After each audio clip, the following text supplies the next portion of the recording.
In today's breaking story, you're about to watch Eric Trump fight a sumo wrestler and disaster ensues. That's right, it seems disaster ensues anytime Trump or his family get involved with anything.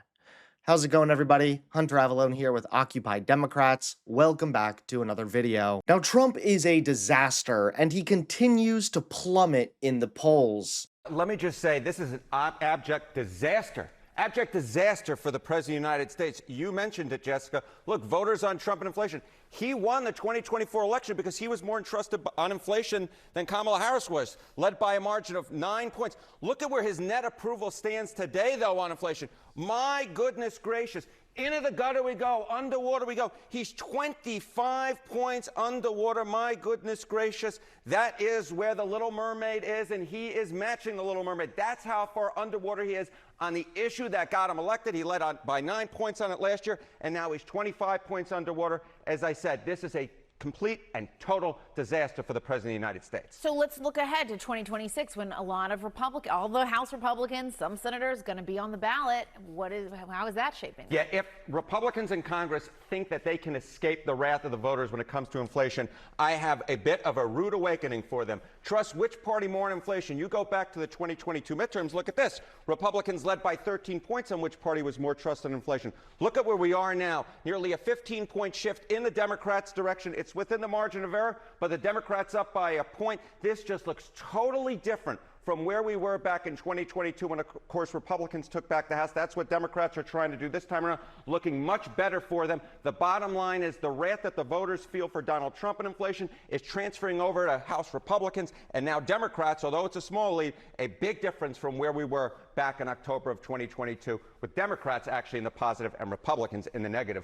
Very much the reverse of where we were just 3 years ago. And still, more and more Trump voters themselves are regretting their decision. And sir, they don't raise their hands to ask a question during the actual town hall. That's why I always insist, let me go out to the audience. Let me talk with people. And that's when I start meeting the people who are I voted for Trump, quietly, voted for Trump, or I'm a registered Republican, but I voted for, Kamala. And so that's where you really start to see what the crowd is like. The questions are really important, but, not everyone has is going to raise their hand and ask a question in front of 2,000 people. And yeah, that's the case at every single one of these town halls. And that's what's really exciting to me, because when I ask them, why'd you show up?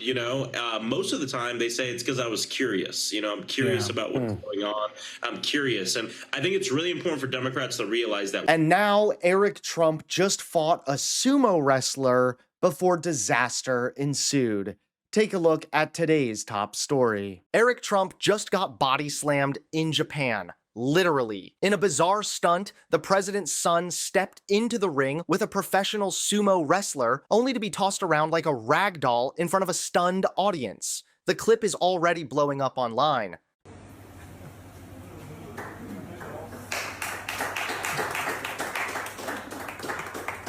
What's the technique, bro?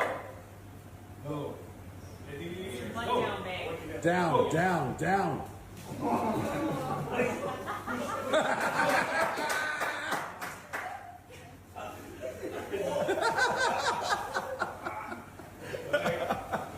Zero chance.